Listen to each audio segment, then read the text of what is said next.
It all began on a bitterly cold evening in London, the kind of night where the wind cut through even the thickest of coats, and the city lights flickered against the damp pavement. James Carter sat alone in a dimly lit cafe, staring at his phone, the email from his bank glaring back at him like a silent judge. Overdraft alert. Your account balance is negative. Immediate action required. His chest tightened. He had been here before, too many times.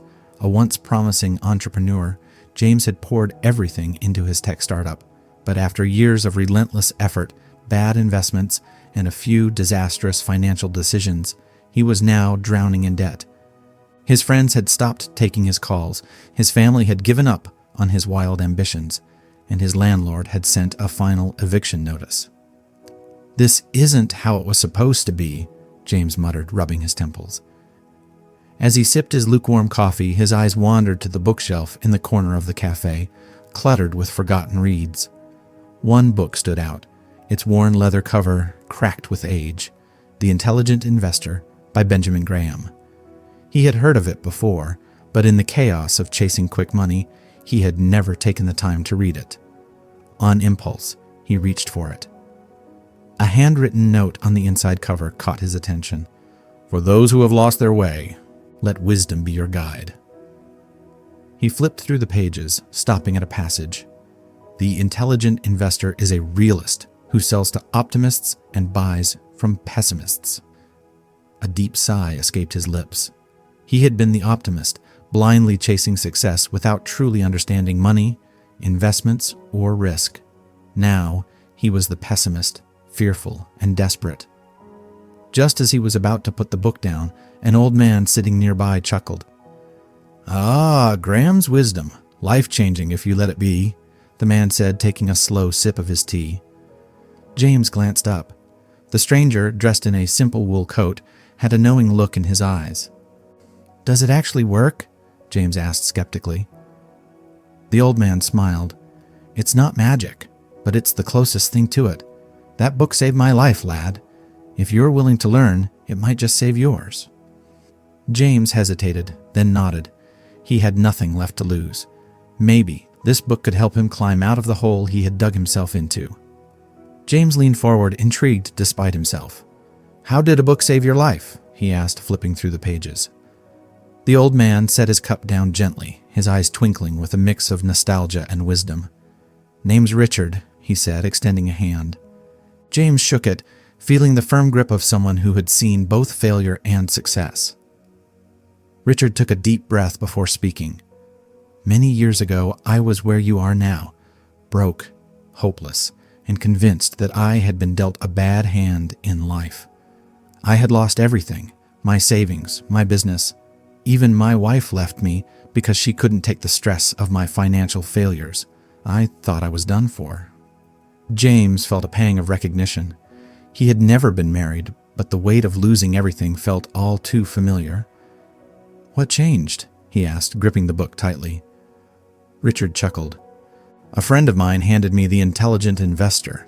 At first I dismissed it, thought it was just another boring finance book. But I had nothing left to lose, so I started reading. And what I found wasn't just about investing. It was about thinking differently, about patience, discipline, and understanding value." James glanced down at the book again. "I don't even have money to invest," he admitted. "I'm barely scraping by." Richard nodded. "That's the mistake most people make. They think investing is only for the rich, but the truth is, investing is about mindset long before it's about money." James frowned. "What do you mean?" Richard tapped the table.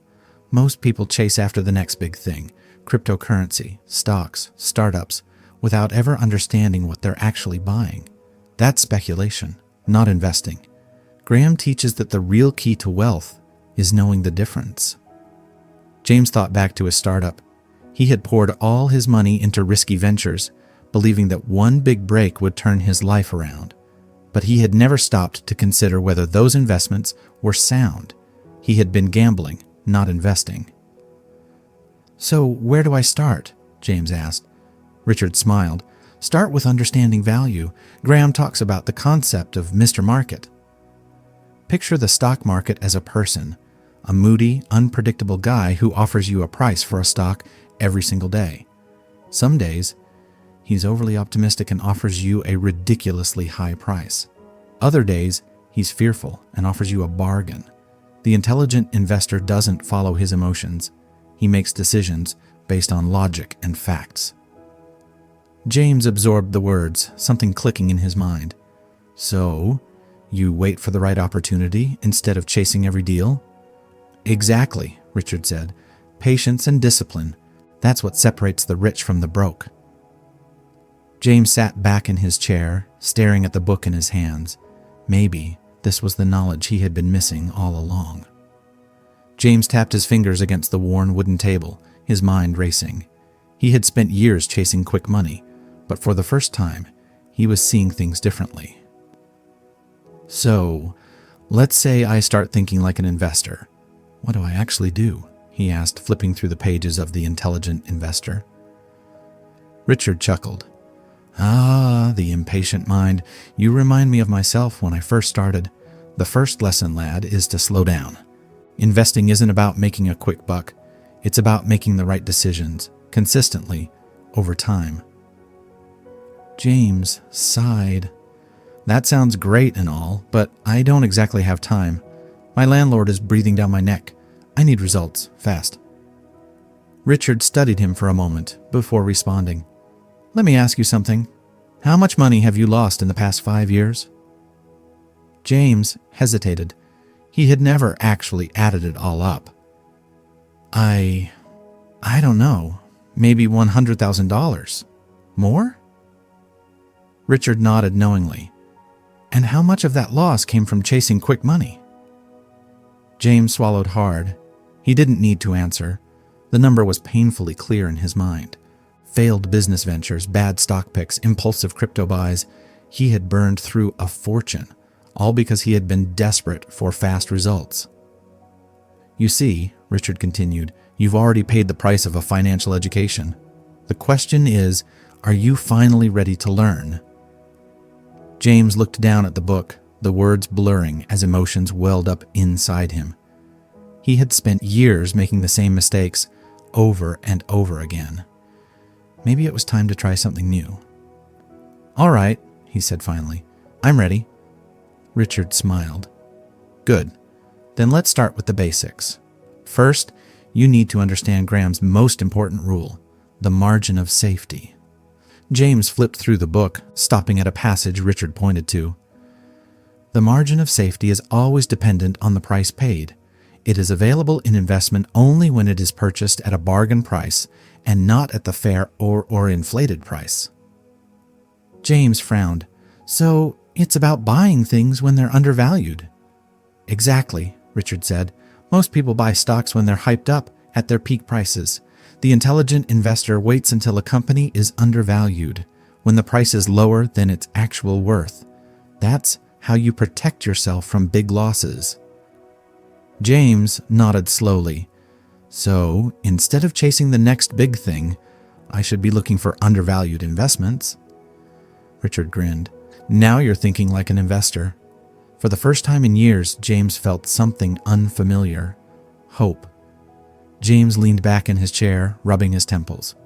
All right, so I need to look for undervalued investments. But how do I know if something is actually undervalued? Richard smiled, clearly enjoying the conversation. That's where Graham's second big principle comes in. Intrinsic value. It's the real worth of an investment, separate from the market price. Think of it like this. If I offered you a brand new Tesla for $5,000, you'd take it in a heartbeat, right? James raised an eyebrow. Of course, that's a steal. Exactly, Richard said. That's because you know a Tesla is worth far more than $5,000. That's intrinsic value, the real worth of something, regardless of what someone is selling it for. James flipped through the book again, stopping at another passage. The stock market is filled with individuals who know the price of everything but the value of nothing. So, the goal is to buy things for less than they're actually worth? James asked. Bingo, Richard said. The stock market swings like a pendulum. Some days people are overly optimistic, driving prices way too high. Other days they're terrified, and prices drop far below their real value. That's when smart investors step in. James thought about his past mistakes. He had always followed trends, buying stocks at their peak, believing the hype. But he had never stopped to ask if the stock was actually worth what he was paying. So, if I had followed this, he said slowly, I wouldn't have lost so much money in bad investments. Richard nodded. That's the hard truth, but it's not too late. The market will always present new opportunities. You just need to train yourself to recognize them.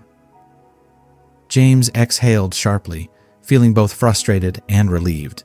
He had spent years making reckless financial decisions, but for the first time, he felt like he was seeing the world clearly. But I don't have money to invest right now, he admitted.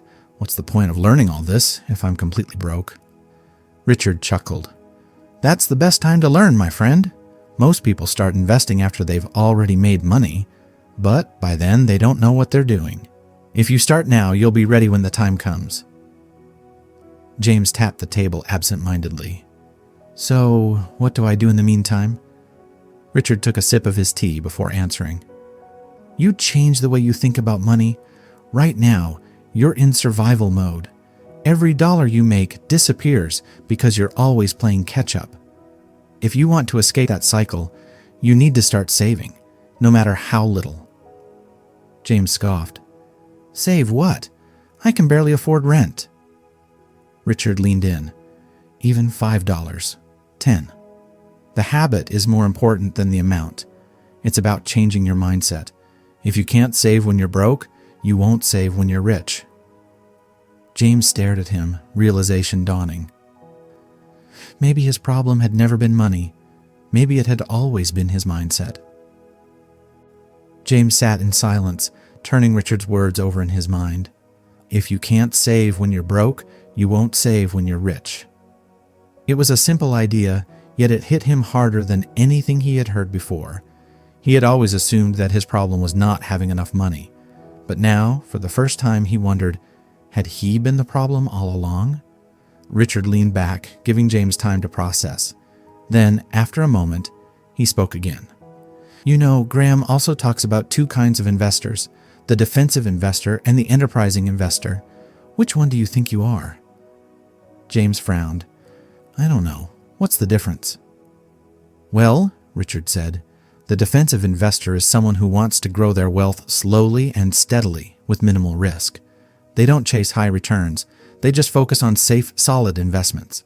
Index funds, blue chip stocks, things that won't keep them up at night. James thought about his past, buying stocks based on random advice, dumping money into startups without research, putting everything into the next big thing. He had never once considered risk. And the enterprising investor? He asked. Richard smiled. That's someone who's willing to put in the work. They research companies, analyze financial statements, and make informed decisions. They take calculated risks, but only when the odds are in their favor. James let out a short laugh. I've been neither. I've just been reckless. Richard chuckled. At least you're honest about it. But here's the good news. Now that you know what you've been doing wrong, you can start doing things right. James exhaled and leaned forward. So what do I do next? Richard held up 3 fingers. 3 things. First, start saving. Even if it's just a few dollars a week. Build the habit. Second, educate yourself. Read The Intelligent Investor, understand how markets work, and learn the difference between investing and gambling. And third, he paused, meeting James's eyes.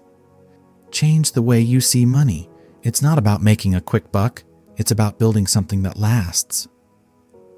James nodded, feeling something stir inside him. He wasn't sure if it was hope or determination, or maybe both. I'll do it, he said. I'll start now. Richard smiled and reached for his coat. That's what I like to hear. Listen, I come to this cafe every Wednesday evening. If you ever want to talk, I'll be here. James hesitated for a moment, then extended his hand. Thanks, Richard. I mean it. Richard shook his hand firmly. Don't thank me yet, lad. The real work starts now. As Richard walked away, James looked down at the book in his hands. It suddenly felt heavier, not just in weight, but in meaning. For the first time in years, he didn't feel like a failure. He felt like someone with a plan. That night, James couldn't sleep. He lay in bed staring at the ceiling, his mind racing. For years, money had been a source of stress, anxiety, and failure. But tonight, for the first time, it felt like something else. It felt like an opportunity. He turned on the bedside lamp and grabbed The Intelligent Investor. He ran his fingers over the cover before flipping to the first chapter. An investment operation is one which, upon thorough analysis, promises safety of principal and an adequate return. Operations not meeting these requirements are speculative. James exhaled sharply. That one sentence alone explained everything he had done wrong. He had never analyzed his investments.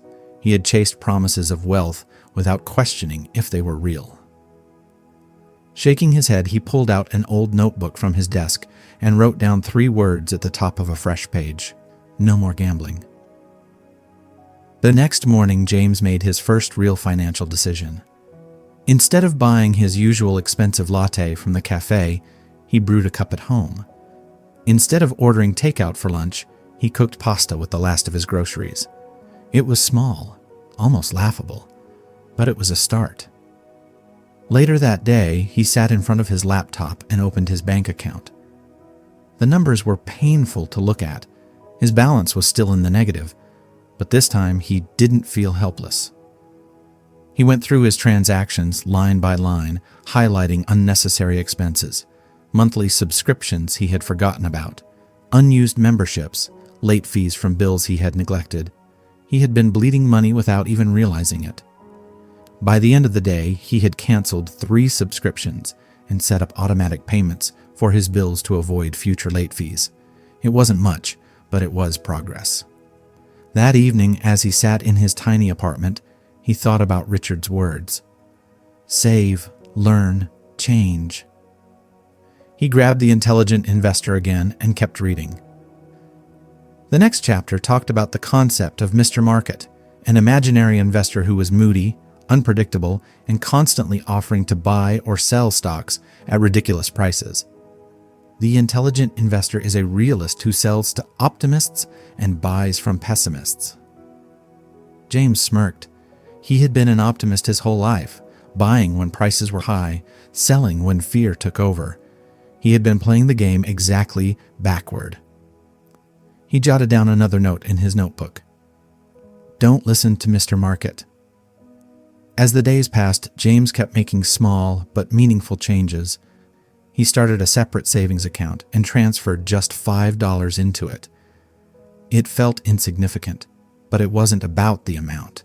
It was about building the habit. He spent his evenings reading, taking notes, and applying what he learned. For the first time in a long time, he felt in control. A week had passed since James had met Richard in the cafe, and in that short time, something inside him had shifted. Each day, he made a conscious effort to apply what he had learned.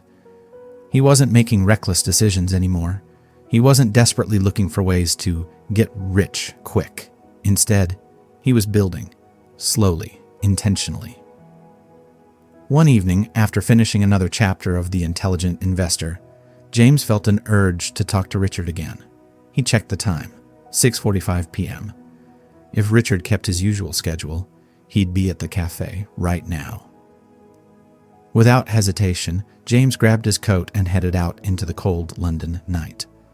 When he arrived, Richard was there, sipping his usual tea, a faint smile appearing as he saw James walk in. "Well, well," Richard said as James sat down across from him. "Didn't think I'd see you again so soon. What brings you back?" James set his notebook on the table. "I've been reading, taking notes, making changes. I even started saving. It's small, but it's something." Richard grinned. "That's the best thing I've heard all day." James exhaled. "But I still have questions. I get the idea of investing, buying undervalued assets, and having a margin of safety. But how do I actually start? I don't have much money, and I don't want to make the same mistakes again." Richard nodded thoughtfully. Good question. Most people think investing means you need thousands of dollars to begin, but that's not true. The real investment starts in your mind, in your habits, and you've already started that part. James leaned in, eager for more. Richard continued, since you don't have much capital yet, your best bet is to focus on two things: education and discipline. First, keep learning. Read company reports, understand financial statements, and get familiar with how businesses operate. Second, start with what you can. Even if it's just buying a single share of an index fund, the habit is more important than the amount. James scribbled in his notebook, education, discipline, start small. But how do I know what's worth investing in? James asked. Richard chuckled. Patience, lad. That's where Graham's value investing comes in. Most people buy stocks like they buy lottery tickets, hoping they'll strike it rich. But intelligent investors buy businesses, not stocks. If you wouldn't buy the whole company at its current price, why would you buy a tiny piece of it? James nodded. So I need to look at stocks the same way I'd look at buying an actual business. Exactly, Richard said. You wouldn't buy a failing coffee shop just because everyone's talking about it, right? You'd look at its earnings, its customers, its debts, everything. Stocks are no different. James sat back, absorbing everything. For the first time, investing didn't feel like a gamble. It felt logical. And for the first time, James wasn't just reacting to life. He was taking control of it. James let Richard's words settle in. It was a strange feeling, realizing that investing wasn't about luck, timing, or wild risks. It was about discipline, about thinking long term. For years, he had believed that wealth was something you chased, but now he was starting to see it differently. Wealth wasn't something you ran after. It was something you built. He tapped his pen against the notebook. Okay, let's say I start small. I put money into an index fund, but how do I know when to invest in individual companies? Richard smiled. Now you're getting to the fun part. Graham had a simple rule. Only buy stocks when they're undervalued. And to find undervalued stocks, you need to look at three things: earnings, assets, and debt. James wrote it down. Earnings, assets, debt. Start with earnings, Richard continued. A company should be consistently profitable. If a business can't make money, why invest in it? James thought back to his failed startup. They had been obsessed with expansion, marketing, and hype, but they had never focused on actually making money. No wonder it had collapsed. Next, assets, Richard said. This tells you what a company owns. Strong companies have valuable assets, real estate, patents, cash reserves. If things go bad, those assets protect them. James nodded. Like having savings in case of emergencies? Exactly, Richard said. And finally, debt. Too much debt is a warning sign. If a company owes more than it makes, it's only a matter of time before it crashes. James tapped his pen against the page. So, if a company has consistent earnings, strong assets, and low debt, it's a safe investment. Richard grinned. It's a good start. But there's one more thing: patience. The market won't always give you a good price. That's why you wait. When a great company goes on sale, that's when you invest. James exhaled. He had spent his whole life reacting to money. If a stock was hot, he bought it. If people were panicking, he sold. But now, for the first time, he saw a different path. A calm, patient, intelligent path. Richard leaned forward. One last thing, lad. Investing isn't just about money. It's about mindset. Most people fail because they get greedy when prices rise and scared when prices fall. You have to do the opposite. When others panic, you stay strong. When others get reckless, you stay cautious. James smirked. So, basically do the opposite of what I used to do? Richard laughed. Now you're catching on. James closed his notebook and sat back, feeling something he hadn't felt in years. Control. He wasn't rich yet. His bank account was still struggling, but for the first time, he wasn't looking for a way out. He was looking for a way forward. And that made all the difference. The next few weeks felt different for James. He wasn't making reckless financial decisions anymore. He wasn't obsessing over get-rich-quick schemes or feeling overwhelmed by his failures. Instead, he was learning, studying businesses, analyzing investments, and most importantly, managing his money with intention. One evening, as he sat in his apartment reading The Intelligent Investor, his phone buzzed. It was an email from his bank. "Your account balance is now positive." James blinked. For the first time in months, he wasn't in the red. It wasn't a fortune, just a few extra pounds from the money he had saved by cutting unnecessary expenses, but it meant something. It meant that he was no longer drowning. He was swimming. Smiling, he grabbed his coat and headed to the cafe. He wanted to tell Richard. When he arrived, Richard was already there, sipping his tea as usual. James sat down across from him, grinning. "Let me guess," Richard said with a smirk. "You finally stopped wasting money on overpriced coffee?" James chuckled. "That, and a few other things." He pulled out his phone and showed Richard the email. "I'm finally out of the overdraft." Richard's face lit up with genuine pride. Now that is progress. James exhaled. "It's small, but it feels like a big deal." Richard nodded. "It is a big deal. You're proving to yourself that you can take control of your finances, and that's the first step to wealth." James leaned forward. "So, now that I'm not in the red, what's next? I want to start investing, but I don't have much. How do I begin?" Richard smiled. "One step at a time, lad. First, build your foundation. That means saving at least 3 months' worth of expenses in an emergency fund. That's your safety net. After that, you start investing." James wrote it down. Emergency fund first, investing second. Richard continued. "And when you do invest, start with something simple. Index funds. They track the overall market, and over time, they tend to grow steadily." James frowned. "Aren't individual stocks more profitable?" Richard chuckled. "Sometimes. But remember, investing isn't about making the most money. It's about making consistent money. An index fund grows with the market, and it's a great place to start while you learn." James nodded slowly. He had always thought investing was about finding the one stock that would make him rich. But now, he realized, it was about building wealth over time. Richard took a sip of his tea. "Lad, you're doing something most people never do. You're thinking long term. That's how real wealth is built." James smiled, feeling something new, confidence. He wasn't just learning about money.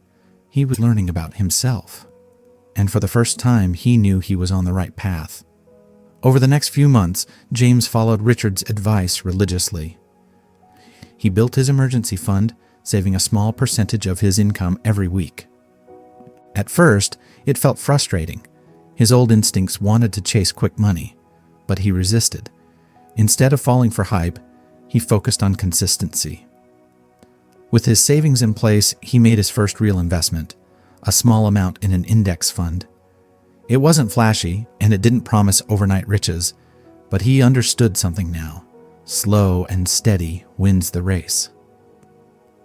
One evening, as he sat in the cafe reading financial reports, Richard walked in and smiled. "Well, well, look at you," he said, sitting across from James, "analyzing businesses like a true investor." James chuckled, figured it was about time I started making decisions based on logic instead of emotions. Richard nodded approvingly. "That's the key. Most people let fear and greed control them. The intelligent investor, he stays calm, even when the market goes crazy." James grinned. "So, basically, don't be like Mr. Market?" Richard laughed. "Exactly." They sat in comfortable silence for a moment before Richard spoke again. "Tell me, lad, what's changed for you the most?" James thought about it. It wasn't just his finances. It was his mindset. "I used to think money was the problem," he said finally, "but the real problem was me. How I thought about money, how I chased after it, how I never respected it." Richard smiled. "And now?" James exhaled. Now I understand. Money isn't something you gamble with. It's something you manage, something you grow slowly and wisely. Richard leaned back in his chair, looking pleased. Then I'd say you've learned the most valuable lesson of all. James closed his notebook, feeling a deep sense of satisfaction. He wasn't rich yet. He still had a long way to go. But for the first time, he wasn't afraid of the future. He was ready for it. Because now he was more than just a man trying to fix his mistakes. He was an intelligent investor. As you followed James's journey, you may have recognized pieces of yourself in his struggles, the financial mistakes, the fear of the future, the desperate chase for quick success. But just like James, you now know that true wealth isn't built on luck or reckless risks. It's built on discipline, patience, and understanding value. The principles from the intelligent investor aren't just about stocks. They're about how you think, how you act, and how you approach life itself. Money isn't the enemy. The real battle is against impatience, greed, and fear.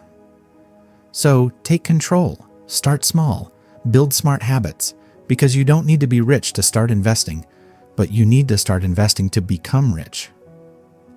Your journey begins today.